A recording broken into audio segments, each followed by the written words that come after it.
tan desatinado como el nuestro, donde hay constantes ataques a la religión, a la familia, donde crece el ateísmo, es necesario que nosotros, los que somos católicos, orgullosamente católicos, demos fe del Dios que vivimos, del Dios que experimentamos. Es por eso que tenemos hoy acá en el programa a una actriz, una modelo, una presentadora que viene a dar precisamente eso, fe, dar testimonio de que Dios existe y hace maravillas en su vida. Mónica, ¿cómo estás? Hola Miriam, muchísimas gracias por la invitación, feliz de estar acá. Bueno, ya decía entonces que presentadora, escritora, actriz, coach. Coach en y no sé qué más nutrición. cosas. Ah, mamá. Mamá. De todo eso vamos a hablar. ¿Cómo has estado? Muy bien, muchísimas gracias Miriam. Bueno, comunicadora social de la Universidad Pontificia Bolivariana. ¿El mundo de la televisión se le abrió hace cuánto? Bueno, yo me gradué de la universidad en el 2001, todo el tiempo de la universidad en realidad, desde el primer día que entré a la carrera, estuve trabajando con Liliana Estrada en De Boca en Boca, yo presentaba, entonces, bueno, llevo bastantes años en el medio, muchísimos años, y cuando terminé la carrera me fui a vivir a Bogotá y entré a trabajar como presentadora en RCN. ¿Cuánto tiempo por lo menos en este medio? 25 años fácilmente. 25 años. Mónica, usted tiene o corre por sus venas sangre italiana, ¿no? Sí, Miriam, por el lado, mi abuelo materno tiene origen italiano y pues nosotros tenemos también la ciudadanía italiana por consanguinidad. Y de ese abuelo materno que ya falleció, ¿usted guarda un recuerdo, o mejor, un objeto de mucho valor, ¿no? Sí, muchísimo tengo de mis abuelos, la Biblia, y especialmente de mi abuelo, el Sagrado Corazón de Jesús. Él era muy devoto del Sagrado Corazón, de hecho toda la familia lo somos porque ya lo era cuando lo secuestraron, a él lo secuestraron hace muchísimos años de su finca en Santa Fe de Antioquia, y él se voló y la persona que lo ayudó lo escondió en su casa, y cuenta mi abuelo que cuando abrió la puerta, lo primero que veía en la casa era una imagen del Sagrado Corazón de Jesús. Entonces, pues ahí se vuelve uno más devoto y en realidad pues nos acompaña siempre. Y cuando murió su abuelo, usted tomó entonces este Sagrado Corazón para usted y la acompaña a todos sitios, ¿no? A todas partes, lo traigo para todas partes. De hecho, cuando me vine a vivir a Medellín, ya hace poco, de Bogotá, lo primero que empaqué fue mi Sagrado Corazón y mi Virgen y la Biblia. Bueno, hablemos de esa parte profesional. Entonces, como comunicador, después de egresar de la Universidad Pontificia Bolivariana, usted se fue a trabajar a Bogotá, donde se le abrieron muchísimas puertas, ¿verdad?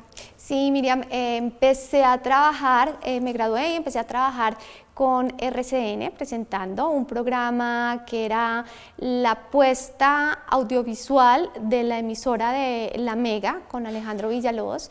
Y bueno, yo quería seguir incursionando y abriéndome de posibilidades, presentando y en un periodismo más serio cada vez. Y resulta que por cosas, Juan Camilo Pinzón, un excelente director de actores, me vio y quería que yo hiciera parte de la novela que iba a comenzar a producir y a dirigir en Caracol. Entonces me llamó para hacer casting.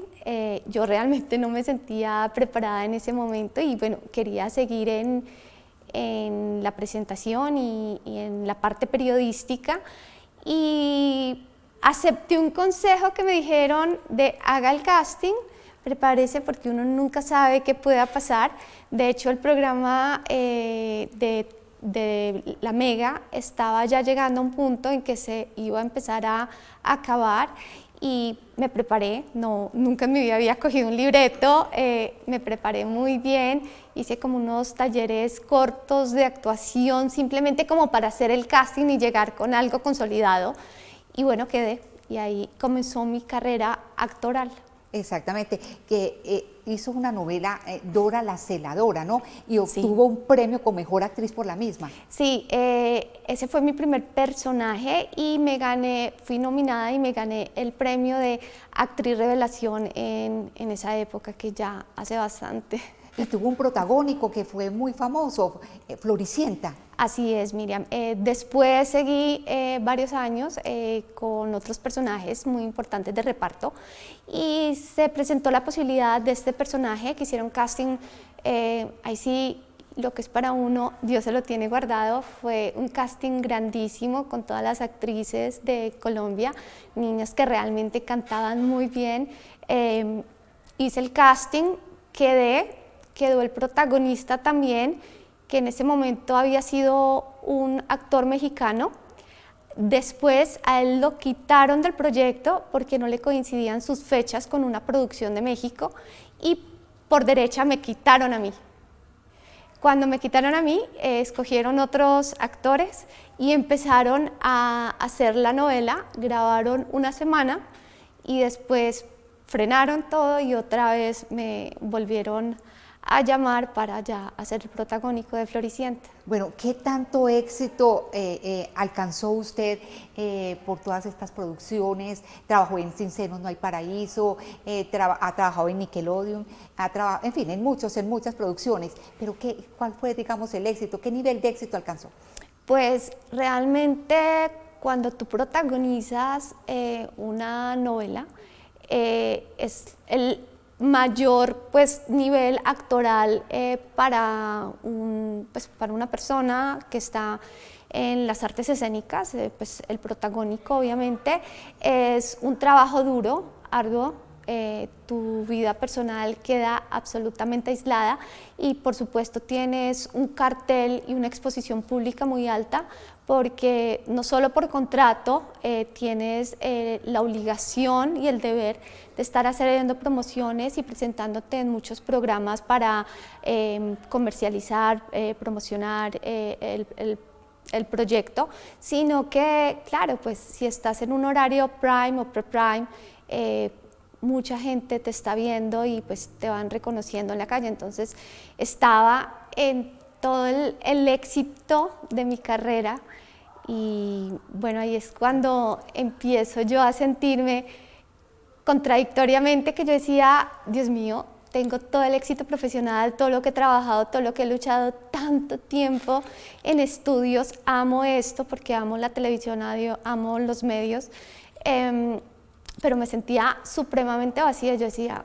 me siento vacía, y yo venía de un proceso muy espiritual, vengo de una familia muy católica, muy creyente, y yo era muy espiritual, pero digamos que estaba muy distanciada de muchas cosas, pero era espiritual. Y cuando terminé Floricienta, yo dije, necesito un espacio para ser feliz, para encontrarme. Y estaba en lo máximo de mi carrera. Me llamaban para hacer otras producciones, para hacer entrevistas, para hacer otros proyectos. Y yo decía, no, Dios mío, yo realmente lo que quiero es ser feliz. Y me hacían entrevistas, Mónica, ¿cuál es tu siguiente proyecto? Ser feliz, encontrarme. Y así fue que comencé como otro proceso en mi vida. Bueno, ¿y quién era Mónica Uribe espiritualmente en ese momento? No, yo creo que la misma persona que soy, digamos que lo que ha cambiado es la fe, porque sigo siendo, pues era muy creyente, pero un poco más distanciada. Ahora estoy muy cerca, pues en oración con Dios. Soy absolutamente pues creyente, y tengo muchísima más fe y he vivido y me han pasado experiencias, digamos que aquí vengo a compartir más un testimonio de, como diría en Corintios 13, de amor, esperanza y fe. Ajá. Realmente ese ha sido mi cambio y mi conversión desde cuando decidí, pues, que me dije, necesito ser feliz, buscar otras posibilidades, llenarme, sobre todo en un medio que es más superficial, siendo un medio lindo, que para mí, todo el mundo te dice, uy, ese medio es súper pesado. No, realmente no, yo creo que cada persona decide. Cada quien decide cómo se hace su medio. Eso. Si tú te vas a ir con una vida un poco desordenada, con malos hábitos y todo eso, pues claramente va a ser pesado, pero tú decides hasta dónde llegas y qué límites pones. Entonces para mí era un trabajo común y corriente, simplemente empezó ese proceso porque todo es más superficial de la imagen, la apariencia, que yo quería llenarme un poco más por dentro. Exactamente, y se fue llenando, efectivamente, Sí. como vamos a ver más adelante. Pero, ¿a qué edad se casó Mónica? Yo me casé cuando tenía 28 años. Ahí me dirían, la edad no se dice, pero bueno, no importa. Pero es que nadie lo va a creer, es que además nadie lo va a creer, tiene más y no se lo van a creer. Ahora me preguntan cuántos años llevaba de casada y empiezan a sacar las cuentas. Bueno, pero me casé a los 28, justo cuando terminé, unos meses después de haber terminado la producción de Floricienta. Bueno, y de ese matrimonio hay una niña, que es hoy en día una señorita, Sí. y que es su compañía y su gran amor, ¿no? Sí, no, ella es, mejor dicho, mi luz, mi consentida. He aprendido muchísimo por ella, de paciencia, del amor incondicional, porque realmente uno no alcanza a imaginarse que ahora en su adolescencia te pueden decir cosas que uno sabe que no se las toma personal y bueno, sentir que su dolor es mi dolor, sus alegrías son mis alegrías, sus tristezas son mis tristezas, realmente es el amor incondicional más profundo que uno puede sentir. Bueno, Mónica, ¿en qué momento sintió que usted debía escribir cuentos para esa niña que era la pupila de sus ojos? Cuando ella nació, pues siempre, todas las noches, hasta hace como unos 2 años, realmente ya no lo hacemos, pero todas las noches nos sentábamos, yo me sentaba a leerle un fragmento, un poquito de algún libro, hasta ir completando libros. Y claro, no tiene toda la colección de los hermanos Grimm, de 1000 autores.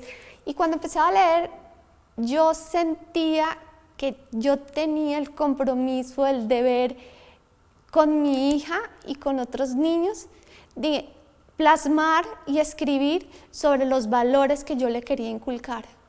Para mí eso era absolutamente indispensable. Y aquí viene a jugar algo un poquitico como de algo personal, y es que yo solo tengo una hija única. Entonces el sentimiento de si va a ser hija única y todo, y el día que yo me muera, que le queden sus libros para que nunca se le olvide lo que siempre le quería transmitir. Ajá. Y yo siempre le escribo cartas, le tengo millones de cartas y todo eso.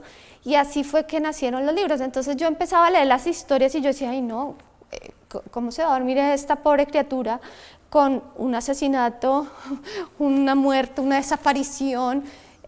No era como la literatura que yo quería en ese momento para mi hija. Entonces empezamos a buscar personajes, historia, los valores.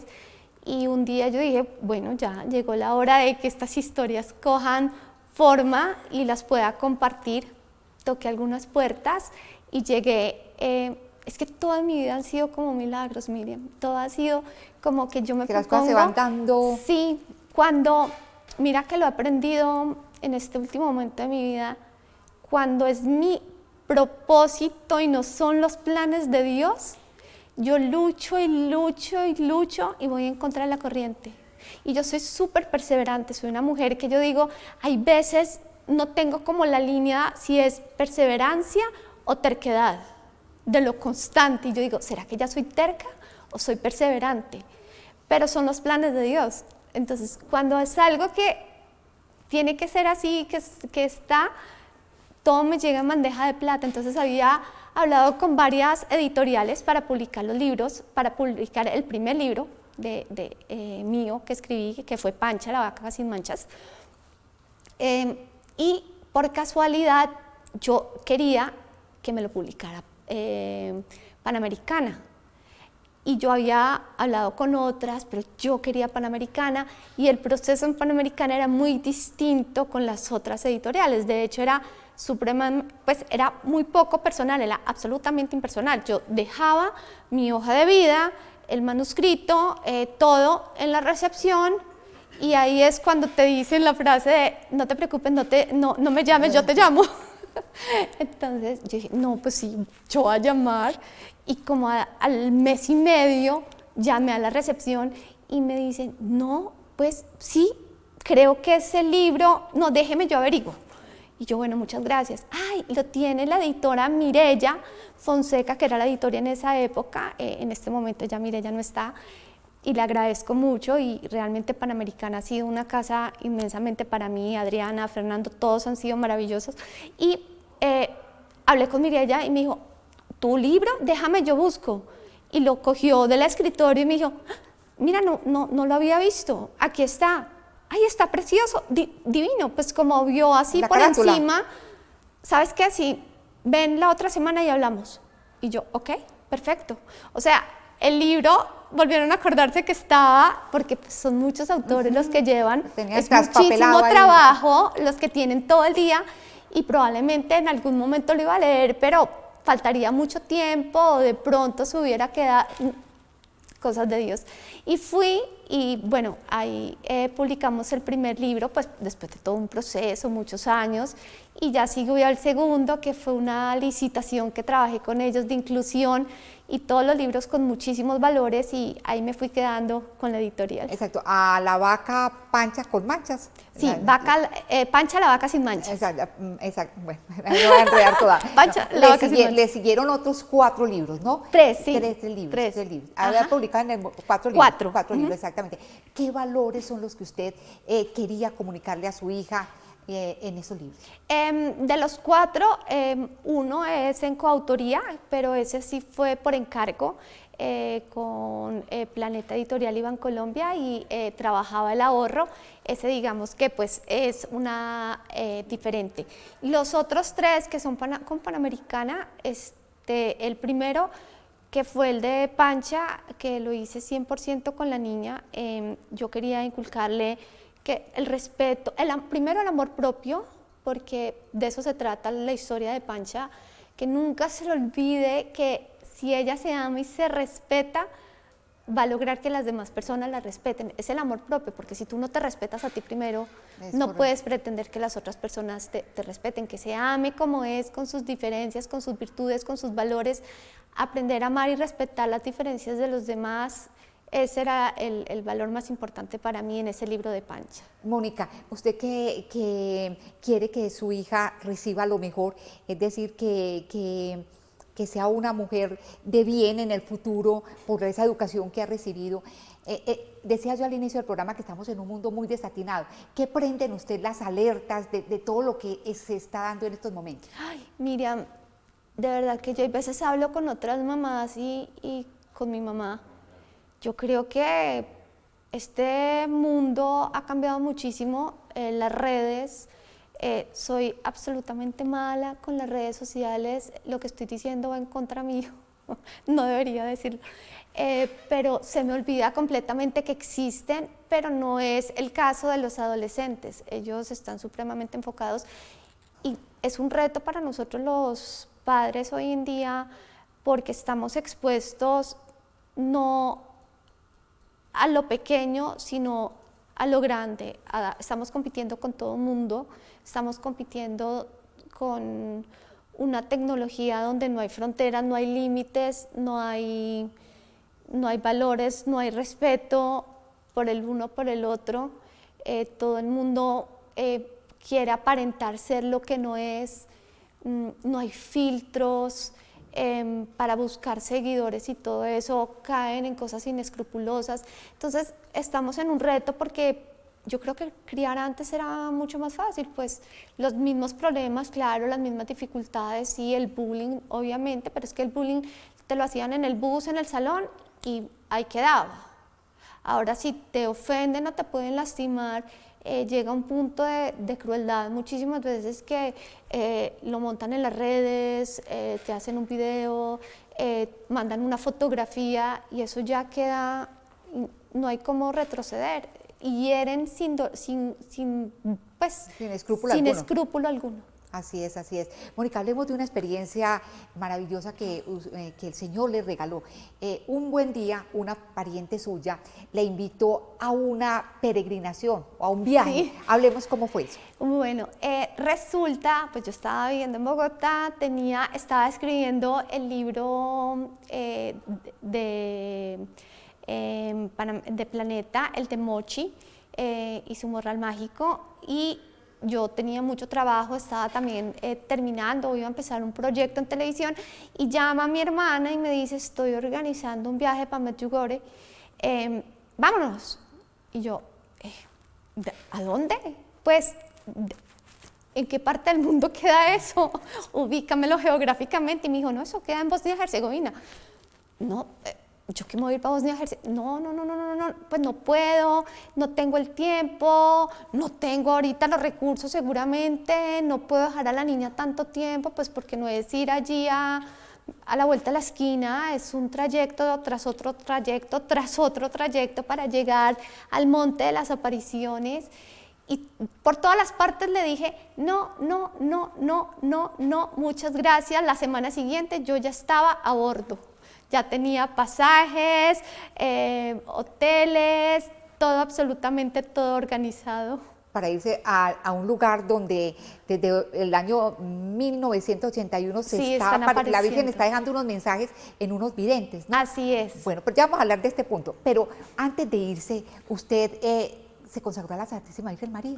Sí, entonces todo se dio, ahí es cuando yo te digo que no son los planes de uno muchas veces, sino los planes de Dios. Entonces le dije, no, yo no voy, y todo salió en cuestión de segundos, y hay viajes que uno lleva planeando y nunca se dan, hasta toca uno pedir devolución de todo. Y bueno, estando un día en el parque con mi hija de la casa en Bogotá, una vecina, Amalia, que la quiero muchísimo, Amalia me preguntó, ¿para dónde vas en vacaciones? Y yo le dije, voy para Medjugorje con mi hermana, mi mamá, mi tía, mis primas y unas amigas. Y me dijo, yo ya he ido 2 veces, también voy estas vacaciones, ella es muy devota, muy creyente, te recomiendo que antes de ir hagas la consagración a la Virgen María. Y yo, la consagración, y ahí fue ya la primera persona, ella fue quien me impulsó, me mostró, e hice la primera consagración.